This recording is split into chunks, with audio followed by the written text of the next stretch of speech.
In this video, I'll show you how to make your Claude code 10 times better in just a few minutes with some relatively simple changes. Now let's get onto the computer and let me show you exactly how this works. Now the first thing that I suggest whenever you're using Claude Code is to use it from the terminal or from an extension inside of a popular editor like Cursor, VS Code, Windsurf, Anti-Gravity, doesn't really matter. The point is that it's always easier to be able to see the files that Claude Code's actually generating, so just by understanding what it's creating, the directory structure, you're going to have a much better experience. So in my case, what I've done is I've installed the Claude Code extension inside of Cursor. This is just a fork of VS Code. The way you can do that is you can simply go to the extensions pane, which is this right here. It looks like some blocks or puzzle pieces. You can search for Claude if you spell it correctly, and then you should see this right here. You can just install it. From there, you can then just press the button that says Claude Code. You can make a new session, and then it will just open up a new window like here. This is effectively the exact same thing as using it from the terminal, except you're just inside of the code editor, and now you can view all of the files and see everything that Claude Code's actually doing in whatever project you have open. Now, the next thing you should always be doing, and I suggest setting this up at the beginning when you're working on a new project, is creating a Claude.md file. It looks something like this. Now it has to be spelled exactly like this and in the root level of your project. So if you have, demo project like I do, you create Claude.md just in the root level there. Now this is a file that Claude will always reference whenever you open up a new session, so it can understand kind of long-term rules or facts that you've set for that particular project. The reason this is important is because Claude Code by default doesn't have any memory. That means that if you just open up a new Claude Code session, it doesn't know what you were working on before. Sure, it can reference the project it's inside of, but it doesn't know like rules that you've set for it or things that you told it to remember. So by having this Claude.md file, you can specify things that are long-term memory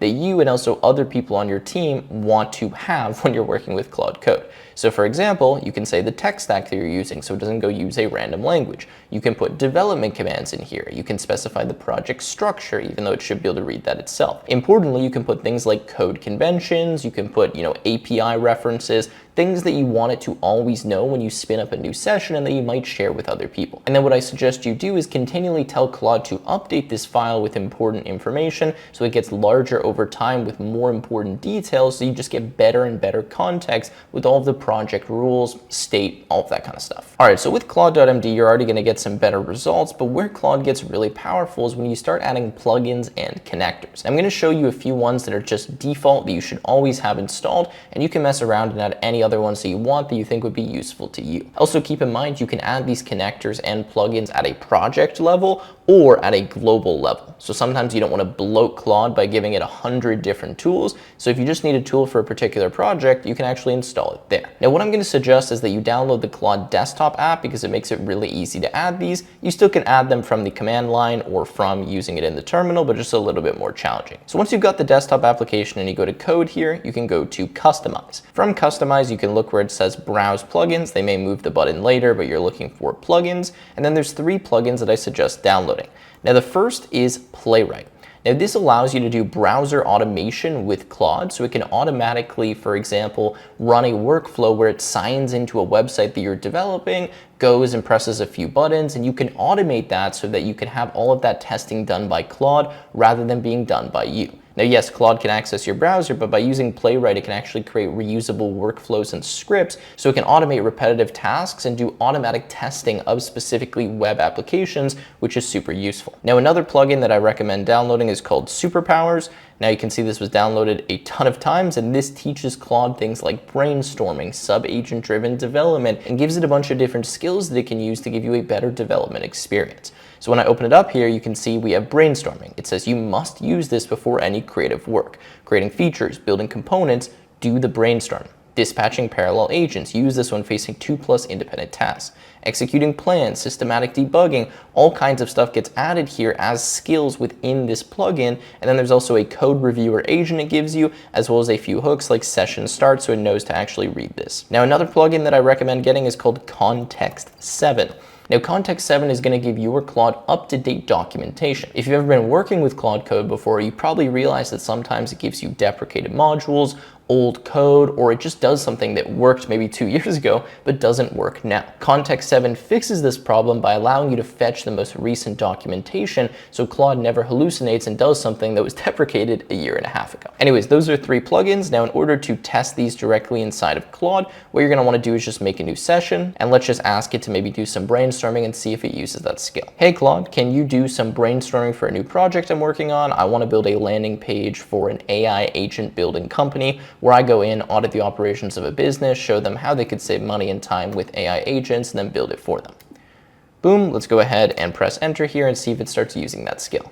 Okay, so you can see right away it's gone to the superpowers brainstorming skill. I'm not going to run through the full flow, but the point is it's now utilizing this tool, and then the other tools, of course, would be used if you're actually going to be automating the browser, etc. And you can see here it's also giving me a list now on what it needs to do based on what was specified in this skill. So I've got a lot more to get into here, but one thing to note is that using AI is great. However, if your main objective is to land a job or become a software engineer where you're actually getting paid by a company, unfortunately, the recruitment process for that is a lot further behind than what we're currently doing in real active development. What I mean by that is while most of the time you will be using Claude Code and just having AI generate it for you, if you want to land a software engineering job today, especially at a big tech company, you still need to pass a DSA coding style round. What that means is that you, without using any AI, need to probably write code on a whiteboard or on the keyboard in some kind of online environment where you solve a data structures and algorithms style problem. Now, this is a completely different skill, and it can be very difficult to learn even if you're an experienced developer if you don't have the right tools. Now, when I was learning this myself, what I used was something called AlgoExpert. Now, this is a platform that I've been affiliated with for a long time. It's what I personally used to pass my coding interviews at Microsoft as well as Shopify when I was just 19 years old. And right now they have a massive deal going on where you can get all of their interview prep resources for just $119, which is over 80% off the normal price. This means if you're preparing for machine learning interviews, you can use ML Expert. If you're preparing for front-end interviews, they have Front-end Expert. If you're just doing general DSA style questions, they have Algo Expert, which I've actually contributed to myself and create a bunch of coding interviews on the platform. The main thing that sets us apart from other interview prep platforms is that it actually explains in depth not just the solution, but the thought process behind it. Because the thing with DSA is, yeah, you can memorize as much as you want, but you need to understand how you actually come up with the solution and build that intuition so you can solve problems you've never seen before. Anyways, I'll leave a link to it in the description. Now let's get back to Claude Code. All right, so the next thing that we need to add to Claude Code to make it much more useful is the GitHub MCP server. Now, Claude does have a built-in plugin for the GitHub MCP server, but for me, it doesn't seem to work at all. So I'm just going to show you the manual method, which hopefully will save you guys a bit of time as well. Okay, so why do we need this? Well, whenever we're working on some kind of project, we want to obviously save all of our code using Git. Git is a version control software. If you're not familiar with it, you can tell Claude Code to automatically use Git, and then it's going to checkpoint your code in case you lose something or it makes a mistake in the future. Now, GitHub is a place where we can host our code in the cloud, so we can share it with other people, or we can access it from another device or deploy the project or something. Usually you would have to manually create your own GitHub repo and push code to it, but if you connect the MCP server, Claude can just do it all for you. So the way that we can connect this here is I'm just going to leave a link to this in the description, and we're just going to run this command like you can see in our terminal. Now, the one thing that we need is our GitHub personal access token. So I'm going to show you how to get that. Once we get the personal access token, we just replace that with the string that's right here. So what I'm going to suggest is you copy this, again, I'll link it in the description, you paste it in like a notepad file, and then you go and retrieve your personal access token, replace this part here, make sure you include the space, and then you can run this command. Okay, so the way that we can get the personal access token is from GitHub. We can click on our little profile icon, make sure obviously you have an account. We can go to settings. Okay, we can scroll all the way down to developer settings. Then we can go personal access token. We can create a fine-grained or classic token, doesn't matter. Generate a new one, go with classic. Then what we can do is give this a note, so like Claude Code. We're going to select just repo. That's really the only thing that you need. You can select more if you wanted to do something else, and then just create. Now, once you generate the token, copy it, and then just replace it in that command, which I'll do right now. Okay, so once you've got the finalized command, what you're going to do is just open up some terminal. Don't do this in Claude Code, just open it directly in a terminal, and you can just paste it and run it. However, the one thing to be aware of is this scope. So as I mentioned before, you can install these plugins or MCP servers for a particular project or for all of your Claude Code sessions. For something like GitHub, you probably want it for everything. So what you're going to need to do is add this scope flag. Now, local is the default flag, which means this is going to be available only in the current project where you run this command. So for example, right now I'm just in my home directory. So if I were to simply add the MCP server here, only if I'm working inside of this project will I be able to see that server. So you probably don't want that. Instead, you can do project, which means this is shared with anyone inside of the project where it's actually going to create a new file for you. Or you can do user, which means it's available to your user anywhere. User is what you want for this. So what we're going to do is copy in the command, and then we're going to add -- scope and then user like so to the end of the command. So let's paste it in, and I'm going to blur my token. And then same thing, I add this -- scope and then user. Go ahead and hit enter, and then you can see that it's been added to my user config. Okay, so now that it's added, we can just type Claude here. And if we type Claude, we can type /MCP, which will show us the MCP servers. And you can see that it's connecting to GitHub here. And I have a few other ones as well, but notice that it's connected. If I want to get out of this, let's just press escape. And then I think we can go /exit for now. Okay, so if we want to test it if it's working inside of Cursor, we just make a new session for Claude Code.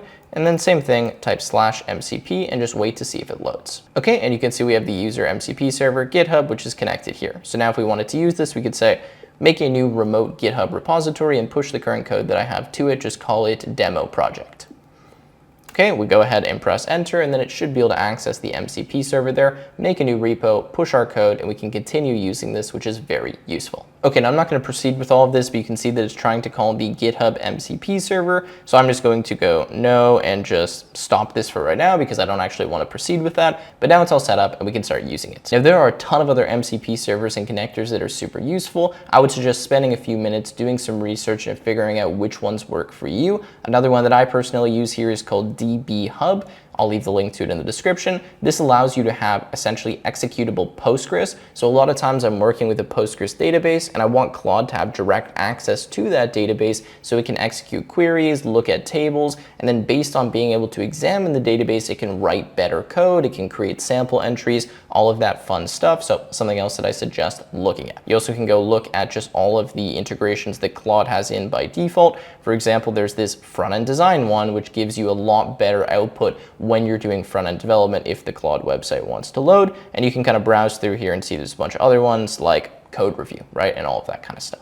Anyways, let's move on now and let's look at a few commands that we can run inside of Claude Code that you probably didn't see before. Now, first one is called model. So if you do /model when you're working inside of Claude Code, you can switch the model. In this case, we're getting a nice UI, but if you're working in the terminal, then you can just specify which model you want to go to. Notice we have Sonnet, Opus, Opus 1 million, and Haiku.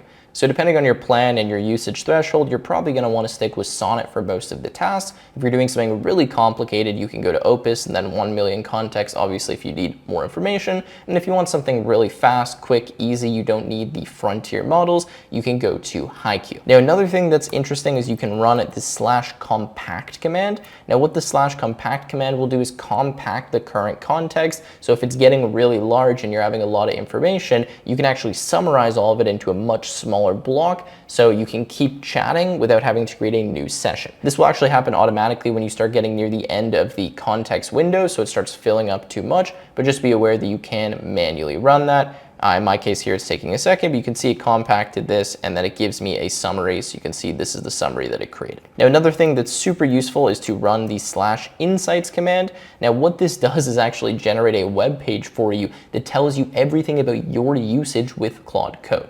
How many times you've used it, how many sessions, how many parallel sessions, what you're doing well, what you're not doing well, where Claude Code is performing, suggestions for improvements. It's super useful, and I just learned about it recently. Let me show you what it looks like once it actually finishes the command. Okay, so you can see that it created a shareable insight report for me. It's just in a file. Now, the way I can view this is I can just paste it in my Chrome tab. And when I do this, you can see that it gives me like a full detailed breakdown of all of the ways that I've used Claude Code, how many times I've been messaging it, my user response, how I'm using it, what type of user I am, things that I've done, multiple sessions, at a glance, right? You know, lines of code, files, whatever, days, messages, all of this stuff.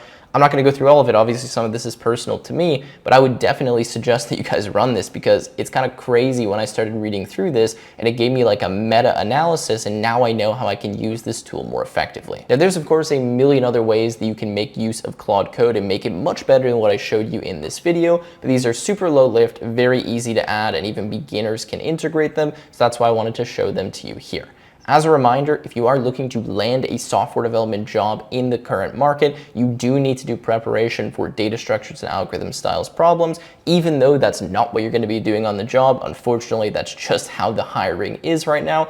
If you're looking for a way to do that effectively without wasting time, consider checking out AlgoExpert. Again, the link to that will be in the description. And right now they have a sale for over 80% off for a full bundle of all of the different products that they have. If you guys enjoyed this video, make sure to leave a like, subscribe, and I will see you in the next one.